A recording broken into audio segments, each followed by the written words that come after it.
D'accord, très bien. Et donc, vous savez un petit peu ce que vous allez vous procurer comme plan? Vous avez déjà une idée? Est-ce que vous allez reprendre les graines aussi? Parce que même si vous n'avez pas encore de support, vous pouvez peut-être commencer à faire des semis. Oui, oui, ben, tomates, courgettes, des fleurs, voilà, c'est principalement ça au départ. Euh, mais effectivement, on va utiliser les graines que l'on a reçues. Pour les tomates, c'est un petit peu tard, même si mes plans personnels ne sont pas très avancés. Voilà. Enfin, je sais pas, je suppose que beaucoup sont concernés par les problèmes de météo, mais nous, il fait vraiment froid, hein. Je l'ai le matin. En Euh, fait, c'est la semaine où il y a les gelées qui reprennent. c'est catastrophique au niveau météo, il pleut tous les jours, il fait vraiment, vraiment froid. Ouais. Oui, oui, voilà, il va falloir attendre peut-être la début mai pour Oui. pouvoir sortir tous les plans. Franck, est-ce que c'est mieux? Non, toujours pas. Est-ce que vous nous entendez, Franck? Apparemment Bon, pas. c'est miné, hein. J'espère que ça marche pas. Putain. Alors, Philippe, comment est-ce que ça va de votre côté? Alors, Alors, peut-être, je ne sais pas si vous connaissez, à mon avis, vous ne connaissez pas encore les personnes qui sont présentes. Peut-être si vous voulez vous présenter. ouais, bonjour. Donc, moi, c'est Philippe. On vient juste d'intégrer le programme. Donc, nous, on est situé en Normandie, à la limite de l'Eure, de l'Orne et du Calvados. On a aussi une météo assez fraîche, il gelait ce matin. Il faisait 0 degré. Mais donc, on vient juste d'intégrer le programme. Donc, on a prévu un petit coin de terrain pour pouvoir mettre de la terre. Donc, on va commencer rapidement. Là, je vois les équipes cet après-midi. On va voir pour faire un petit tour de table des jeunes notamment qui sont intéressés. Moi, j'ai une activité de maraîchage, donc j'ai pas mal de plans. Donc, on va essayer de faire un petit crowbar, un petit dessin pour faire quelque chose d'un petit peu joli. Ah, mais t'étais à fond. On va se baser aussi, je pense, pas mal sur des choses qui vont arriver assez rapidement. On ne pourra pas faire de légumes racines pour le coup parce qu'on a une couche de terre qui sera pas très très épaisse. Donc voilà, mais on va en discuter cet après-midi. Normalement, on doit recevoir une première partie du matériel là, ce midi. Donc voilà, on va s'adapter. C'est vrai qu'on est déjà mi-avril, donc il faut qu'on se dépêche de mettre ça en place. Ok, merci beaucoup, Philippe. Très bien. Donc, alors ce matin, donc, on a Non, Margot qui nous fait la présentation. petit casque. Euh, donc, elle n'a pas beaucoup de temps parce qu'elle a des transports. Voilà. Oui, bonjour, oui, effectivement, je suis désolée, ouais, il y a eu des petits soucis sur la route en plus. Voilà, problème de train, de retard ou encore tout ça. Voilà, donc on a une petite présentation à vous proposer donc, concernant l'eau potager. Alors Philippe, bon, vous êtes maraîcher, vous avez déjà pas mal de connaissances là-dessus. Alors Franck, ah, merci. Donc bon, ce sera sûrement du vu et revu pour vous, mais en tout cas pour ceux qui ont peut-être des questions ou des interrogations, des éléments à apporter sur la gestion de l'eau au potager, eh bien voilà, Moi, je cette comprends pas présentation est faite pourquoi j'ai pour pas de ça. son, moi. Chier. Euh, alors Franck, est-ce que je vais pas m'entendre. Euh, donc, alors Margot, tu veux que je fasse le partage d'écran, je suppose. Oui, je veux bien, s'il te plaît. Alors, j'espère que, n'hésitez pas à me dire si le vent est trop fort dans mes écouteurs. Un petit peu, ouais. Ouais, il y a pas mal de vent, c'est un C'est peu ce que je compliqué de craignais. t'entendre. On va faire des techniques. En tout cas, je suis là. Ok, super. Donc, ben, alors, je vais vous partager le petit écran. C'est où pour partager l'écran? Pas? Ah, si, c'est bon. Ok. Alors, tac, tac. Donc, c'est pas du tout cette page, c'est celle-ci. Hop, tac. Présenter. Voilà. Margot, est-ce que tu vois bien? C'est bon? J'espère que tout le monde C'est voit tout bien. bon. Moi, je ne vous vois plus. Donc, En tout cas, on voit bien le diapo. Pour moi, c'est bon. Et normalement, vous devez m'entendre. Est-ce que vous m'entendez bien aussi? oui, ça va. Oui, oui, c'est Ok, super. Bon, bah, écoutez, vous me dites si je peux commencer ou si on attend peut-être que Franck arrive à se connecter. Je ne sais pas si vous voulez qu'on attende encore un peu. Oui. Alors, Pardon, j'ai pas entendu de réponse. Pardon. le problème, c'est que Allô, allô? Franck,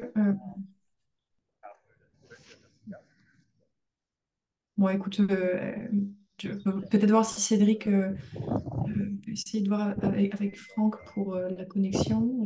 Sinon, commence Margot, et puis Ouais, ça marche. si tu n'as pas beaucoup de temps. Eh bien, écoutez, on est réunis aujourd'hui pour parler de l'eau au potager.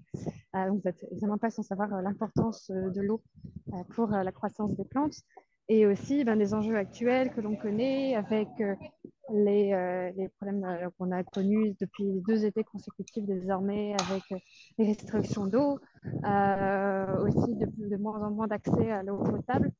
Donc c'est un enjeu qui est très important et qui prend de plus en plus d'importance aujourd'hui. Donc pour se rendre compte un peu de l'importance de l'eau dans la croissance des plantes, il faut juste analyser comment fonctionne une tomate par exemple. Une tomate, c'est à peu près 95%, 94 même d'ailleurs, d'eau.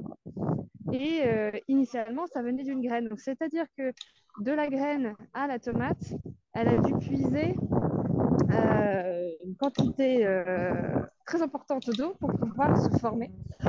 D'où l'importance de l'arrosage, mais aussi de savoir comment est-ce qu'on fait pour arroser, parce qu'on connaît tous les enjeux aujourd'hui. On connaît beaucoup de jardiniers qui ont connu ce problème l'année dernière, et même parfois certains qui ont abandonné justement avec les problèmes de restriction d'eau. Donc c'est pour ça qu'on va faire on fait cette petite visio aujourd'hui. Donc, pour revenir sur l'importance de l'eau et notamment connaître les besoins de chaque variété, de chaque espèce d'eau pour le potager. Donc, selon les plantes, elles vont avoir plus ou moins besoin de ressources en eau. Alors, par exemple, on va avoir tous les légumes fruits, c'est-à-dire les aubergines, les poivrons, les tomates, vont avoir besoin d'une très grande quantité d'eau. On va aussi avoir, par exemple, les épinards, les salades, qui vont avoir tendance aussi à demander beaucoup de ressources en eau. Et inversement, on a par exemple les herbes aromatiques, les pommes de terre, par exemple, aussi, qui vont avoir un besoin en eau un peu moindre. Donc, c'est pour ça que c'est important aussi et intéressant de réfléchir à ces sujets-là, à ces enjeux-là. Notamment, alors pour les clubs de tennis, c'est peut-être un peu différent. Je ne sais pas si vous avez l'occasion de pouvoir occuper et vous occuper de votre potager pendant l'été. Mais du coup, pouvoir planter les espèces qui sont adaptées aussi à votre fonctionnement, c'est aussi important. Savoir, par exemple, est-ce que si vous êtes là cet été, si vous n'êtes pas là cet été, est-ce que ça vaut le coup de planter des tomates? Pour les tomates cerises, généralement, ça arrive un petit peu plus tôt dans l'année, ce qui vous permet de pouvoir en profiter avant le début des vacances, par contre. Mais par contre, les tomates, les grosses tomates, par exemple, est-ce que peut-être prévoir une plantation différente, peut-être retardée pour que vous puissiez en profiter plutôt à la rentrée, etc. Donc, il faut faire attention à ce genre de choses-là. Également, les besoins en eau va dépendre également en fonction de la qualité de votre sol. Par exemple, si votre sol est sableux, d'ailleurs, je ne sais pas si certains d'entre vous ont déjà fait le test de votre sol, savoir quelle est la qualité de s'il est plutôt sableux, argileux, limoneux, pardon. Et en fonction de ça, l'eau va être plus ou moins drainée. Donc, par exemple, si c'est sableux, ça fait comme un peu la plage, hein, donc l'eau qui va s'écouler. À l'inverse, des sols plus argileux, où vous allez avoir une bonne concentration de l'eau sur le terrain. Donc, c'est aussi avec l'habitude, avec votre observation, vous allez voir si vous avez plus ou moins besoin d'arroser vos plantes. Et le dernier point, c'est aussi qui va fluctuer sur le besoin en eau, ça va être lié à l'état de croissance, au stade de croissance pardon, de la plante.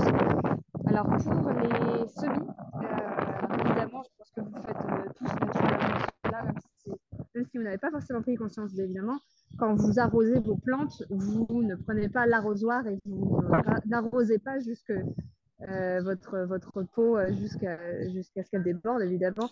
Généralement, c'est pour ça qu'on fait toujours plus une humidification du sol, alors qu'à l'inverse, quand la plante est en pleine croissance, là, vous allez plutôt utiliser votre arrosoir pour arroser tout autour.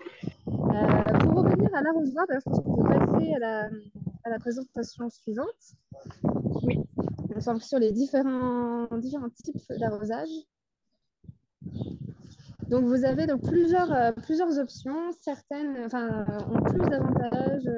Alors, par exemple, vous avez le manuel, qui est soit par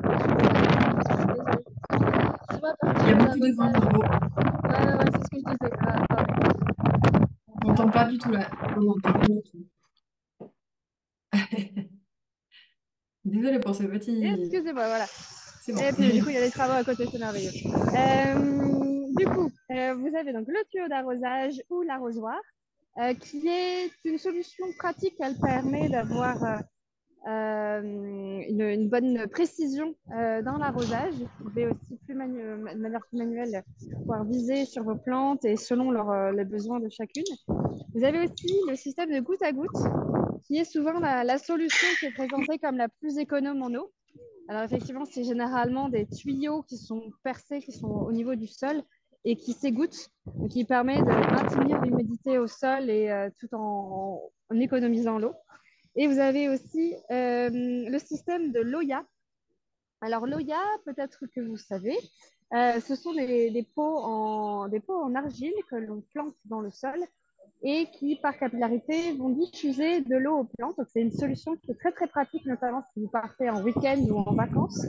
Généralement, les Oya, ça garde l'humidité du sol pendant entre 3 jours à une semaine. Selon la température qu'il peut faire aussi. Parce que, par exemple, cet été, dans mon potager, qui est plutôt sol argileux, j'ai eu besoin de le remplir tous les 3-4 jours à peu près, avant qu'il soit complètement vide. Alors, les Oya, on pourra revenir peut-être un peu plus tard. Alors, vous avez des magasins qui réalisent, qui créent ces Oya professionnels. Sinon, vous avez aussi la possibilité d'utiliser des Oya fait maison, en utilisant simplement des pots en argile que vous bouchez, des petits trous que vous bouchez, vous mettez verser de l'eau et puis vous avez juste à remettre le couvercle, qui est en fait de la soucoupe que vous utilisez comme couvercle. Je ne sais pas d'ailleurs s'il y a la photo de cette Oya, Olivia, sur cette diapo. Non, il n'y a pas. Je fais comme ça. Bon, Bah, à droite, non? C'est pas un Capillarité. ça, il y c'est a un photo. Oya. Ça, c'est un Oya. Alors d'ailleurs, j'en profite, petite page de pub. Luton, les poteries Luton sont nos partenaires qui fabriquent d'ailleurs des Oya de très bonne qualité. Donc n'hésitez pas, si vous avez envie d'acquérir des Oya, vous avez des super offres de la part de notre partenaire. Donc n'hésitez pas à vous renseigner auprès de nous et on pourra vous donner leur contact. Ensuite, on Oui, peut pardon. peut-être passer Oui. à la suivante. Alors, effectivement, donc, les différentes solutions pour économiser l'eau, désormais. Donc, on en a parlé tout à l'heure, c'est déjà dans le choix des espèces et des variétés. Déjà connaître les besoins en eau de chacune de vos plantes. Ça aussi, vous vous rendez compte aussi en fonction de l'état de la plante. Sinon, vous pouvez également trouver sur Internet des guides qui vous permettent d'avoir des informations sur les besoins en eau de chaque plante. Vous avez aussi plusieurs petites techniques pour maintenir l'humidification de votre sol et pouvoir économiser l'eau. Alors là, par exemple, dans l'humidification du sol, pouvez utiliser du paillage. Donc ça, le paillage, c'est super pour plein de raisons. Et notamment Pourquoi ce pour micro il se coupe tout le l'économie. Ah, c'est toujours Franck qui a un problème de micro? Oui. D'accord. Non. Alors, donc, le paillage au sol, donc, ça permet de maintenir l'humidité au sol. Après, il y a plein de petites astuces. Par exemple, pas de peut-être son. que la personne qui est en charge, enfin, peut-être Cédric, si tu pouvais couper le micro, ça ira mieux. Trop de son. Je sais pas. Bon. Et donc, des techniques comme, par exemple, arroser le soir. Alors, généralement, on va dire, on arrose soit le matin, soit le soir, parce que pendant la journée, ça peut créer des maladies pour les plantes. Mais pendant l'été, notamment au moment des sécheresses, on va conseiller plutôt d'arroser le soir, parce que pendant la journée, il y aura plus d'évaporation. Ah là là, est-ce qu'on peut couper le micro de Franck, s'il vous plaît? C'est tout bon? Oui. Bien, merci. Également, donc, des solutions comme la création d'ombre, notamment en plantant par exemple des arbustes ou des arbres à côté de l'implantation. Et enfin, l'utilisation d'eau avec une diversification des sources. Alors, ce que j'appelle diversification des sources en eau, ça va être par exemple, là, plutôt que d'utiliser l'eau de la ville qui non seulement vous coûte cher, mais en plus, vous êtes dépendant des réglementations, notamment liées aux contraintes de disponibilité de l'eau. Vous pouvez aussi installer donc, des récupérateurs d'eau. Là, je pense que Lydia, d'ailleurs, tu pourras répondre à un peu plus de questions sur les questions de réglementation sur ces sujets-là. Donc, l'utilisation de récupérateurs d'eau au sein de la structure permet de récolter de l'eau. Vous pouvez également utiliser donc, toute l'eau de votre habitat, par exemple, avec des petites astuces. Là, on connaît par exemple la douche le matin, l'eau froide qui coule. Bah, plutôt que de la laisser s'écouler, vous la mettez dans une bassine. Ça peut arroser votre jardin. Par exemple aussi sur la cafetière qui a tendance à se nettoyer, ben, l'eau, vous pouvez la mettre dans un petit pot qui vous permettra ensuite de verser dans votre potager, etc. Donc il y a plein de petites astuces pour récupérer l'eau comme cela. Et puis je pense, voilà, nous avons les présentations à des différentes photos. L'année dernière, on avait organisé un concours photo à destination des participants de la Coupe de France du potager, qui était intitulé donc l'eau au potager. Et on a eu des super propositions. Donc notamment, on avait eu cette première photo à gauche avec cette bâche qui servait de récupérateur d'eau pluie. Donc l'eau se mettait sur la bâche et qui était ensuite reversée directement dans le bidon qui était réutilisé ensuite au potager. Donc c'était une très bonne idée. On avait aussi donc, un participant qui était particulier, qui vivait dans son appartement et qui lui arrosait ses plantes en utilisant l'eau de sa machine à café. Donc plein de petites solutions comme cela. Alors je suis désolée, j'ai le temps qui court pour moi. Oui, Olivia, est-ce que je peux te bien rendre la sûr. parole sur ces sujets? Donc, merci Oui, beaucoup. ouais, pas de souci. De toute façon, je vais revenir sur s'il y a des questions sur les autres sujets que tu abordes. Pas de souci. Je reste Merci connectée beaucoup. encore quelques minutes. Ouais, merci beaucoup, Margot. Infernal.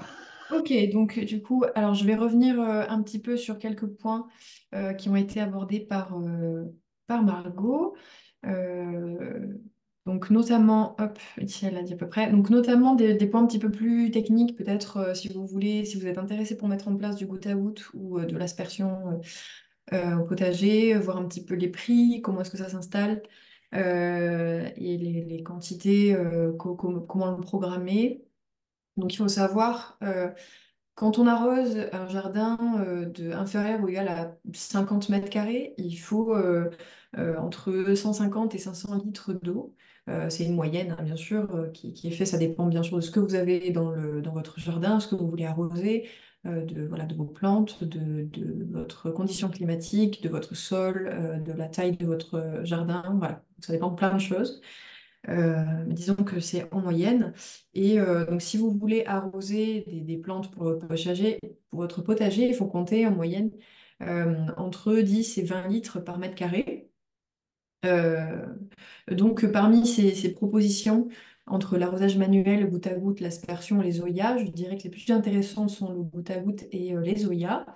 Donc, l'arrosage manuel, alors, le problème, c'est que on a tendance à mettre une grande quantité d'eau d'un coup, ce qui fait qu'il peut y avoir des risques de perte dans le sol, surtout dans le sol et en surface, par évaporation et aussi par ruissellement. Et ce que on ne va pas avoir, par exemple, avec le goutte à goutte, où l'eau s'infiltre progressivement. Donc là, la plante a bien le temps de pouvoir absorber l'eau qui est présente autour de ses racines. Euh, L'avantage aussi avec le goutte à goutte, on n'a pas forcément avec l'arrosage manuel ou l'aspersion, c'est que l'eau est directement positionnée au niveau du pied et n'arrive pas sur les feuilles, ce qui peut provoquer l'arrivée de certaines maladies. Euh, donc c'est pour ça que c'est intéressant. Idem pour les zoyas qui permettent d'absorber l'eau directement dans la terre. Donc pour le système de goutte à goutte, alors bien sûr, moi je conseille d'acheter, si vous voulez mettre en place de la qualité, il y a tous les prix qui existent.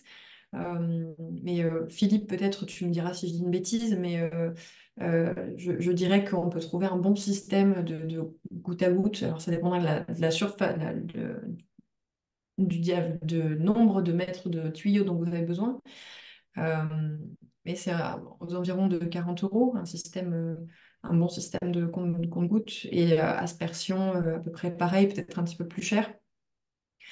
Euh, voilà, donc si vous devez choisir un système d'arrosage et qui est plus économique, parce que le compte-gouttes, vous allez pouvoir l'arroser votre potager environ en été, disons, 3 fois par semaine, euh, à raison d'1 heure par jour.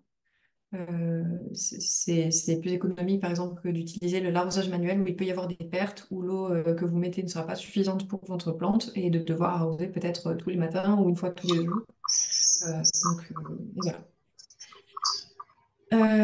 Donc pour les précisions, est-ce que j'ai dit tout dit? Donc bien sûr, il y a la pluie, ça c'est pas à négliger. L'aspersion, alors le problème avec l'aspersion, comme je vous ai dit, c'est le fait que l'eau puisse aller au niveau des feuilles et provoquer certaines maladies, attirer certains champignons, par exemple le mildiou.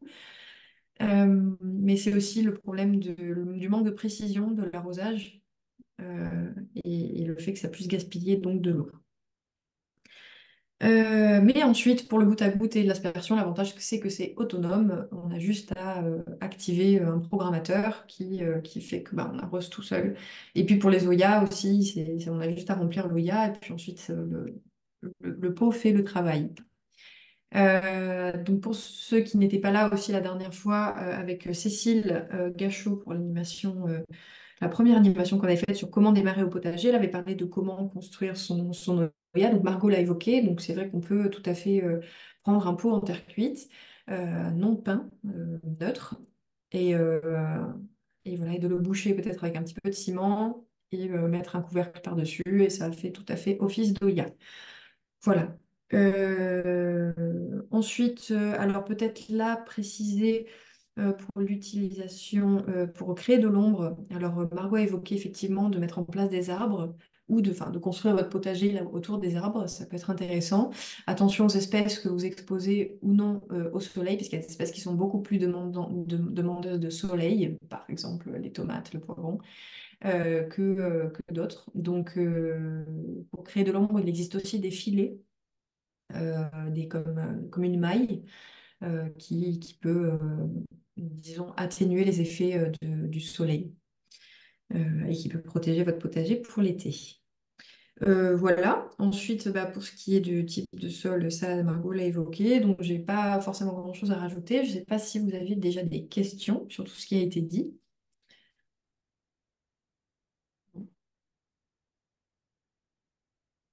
La question, Franck, à mon avis, il n'a rien entendu. Ok, donc après, c'est quelque chose qui est très facile à mettre en place aussi, c'est d'installer une mare à côté, à proximité du potager. Déjà, ça va favoriser la biodiversité euh, pour différentes plantes et espèces d'insectes et d'amphibiens notamment qui vont être attirés euh, par cet endroit. Et ensuite, vous avez une source d'eau à proximité qui est facile d'accès. Voilà. Ensuite, en termes de récupérateur d'eau de pluie, peut-être si jamais certains vont mettre en place. Euh, alors, la réglementation est simple. Alors, en général, si on veut être vraiment en règle, il faut que le récupérateur soit sécurisé. Donc, par exemple, on peut voir sur la photo qu'il y a une grille autour du récupérateur euh, et qu'il soit, disons, aux normes. Alors, il peut être soit enterré, soit en extérieur.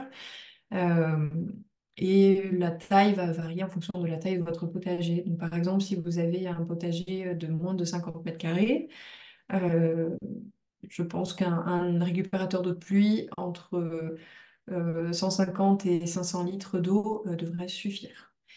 Voilà. Ensuite, ça, c'est par rapport à l'usage aussi de l'eau de pluie. On n'a pas le droit de l'utiliser pour sa consommation personnelle pour cuisiner. C'est vraiment juste usage arrosage notamment. Voilà. J'ai fait un petit peu le tour. Ben, n'hésitez pas hein, si vous avez peut-être des questions, si vous voulez évoquer des points sur le type d'arrosage, comment d'autres techniques pour économiser de l'eau. Peut-être que si vous avez vous-même une méthode pour économiser plus facilement de l'eau, je vous en prie. Je veux bien vous partager.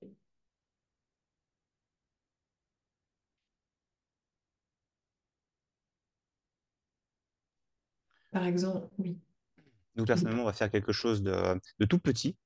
Donc, je pense qu'avec pas forcément des gens pour venir tous les jours, donc je pense qu'on va faire quelque chose de très simple. On va mettre des Oya pas mal d'endroits, paillés, comme ça a été dit précédemment, hein. Et puis comme ça, bah, ça permet déjà de tenir plusieurs jours. Après, nous, on est en Normandie, alors il arrive qu'il pleuve de temps en temps. Mais même si c'est pas le cas, juste avec un petit peu d'eau comme ça et bien paillé, je pense que ça tiendra. Nous, on n'a pas la Oui, possibilité de mettre de marre ou de choses comme ça, ou de mettre des d'accord. systèmes complexes, mais je pense que ça sera largement suffisant. Concernant les tomates, comme il y aura pas de cours pendant l'été, je pense qu'on on va les mettre on va les mettre tardivement. Ça fait Oui, plusieurs années en fait que en plus. on a des belles arrière-saisons. Donc, je pense qu'on essaiera de miser sur les tomates en septembre. Euh, Comme ça permet de ne pas se stresser et puis bon, d'être quasiment sûr d'avoir des tomates à manger pour les jeunes. Ok, super, merci Philippe. Béatrice, comment est-ce que vous allez arroser vous, le potager? C'est avec l'eau courante? Est-ce que vous allez essayer d'utiliser une méthode Alors, on voulait récupérer l'eau. On a la possibilité de récupérer l'eau parce qu'il y a des Ouais, chez nous, évidemment, mais ouais, on n'a pas de récupérateur d'eau. Ça, c'est un budget quand même oui, important. Euh, on va pailler. Sur les potagers au carré, en plus, c'est très joli. Donc, je pense que ce sera cette solution qui sera envisagée. On va voir. C'est vrai que c'est un peu compliqué de nous projeter pour l'instant, ça n'a pas démarré, donc, oui, je et comprends. on n'est pas sur site. Oui, bien sûr, bien sûr. Voilà. Ensuite, après, bon, je sais qu'il y a des clubs qui utilisent des poubelles pour récupérer l'eau de pluie. Alors vous, il me semble que c'était sur un endroit où il y a des enfants, Oui, c'est donc vous ça. voulez que Ouais, ce soit sécurisé, c'est ça? ouais. Moi, c'est quelque chose enfin, je veux pas récupérer Ouais, des d'accord. poubelles. Oui, donc dans C'est ces cas-là, trop non, risqué. effectivement. Mhm, ouais. Ok, d'accord. Et ben, si jamais vous avez besoin d'informations aussi pour mettre en place des récupérateurs, alors disons que c'est un coût qui est important, mais qui Ouais. sera amorti avec l'utilisation de l'eau que vous allez économiser. Bon, ce sera sur du long terme, hein, bien sûr, mais voilà.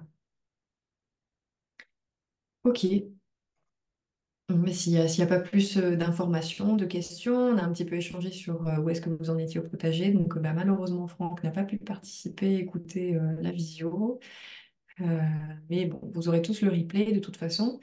Euh, voilà. Donc, bah, la prochaine animation, ça sera. Alors, c'est un petit peu plus, c'est pas forcément par rapport au potager, mais c'est plus par rapport au mode de vie. Ce sera sur la nutrition durable et sportive. Donc, comment concilier le côté durabilité avec le côté sportif de la nutrition. qui sera animé par un diététicien nutritionniste avec moi ici à Toulouse. Donc voilà, donc ce qui serait bien, c'est que lors de cette animation, il y ait des personnes du club qui écoutent. Ce serait intéressant qu'il y ait des membres. Donc je ne sais pas dans quelle mesure c'est possible pour vous.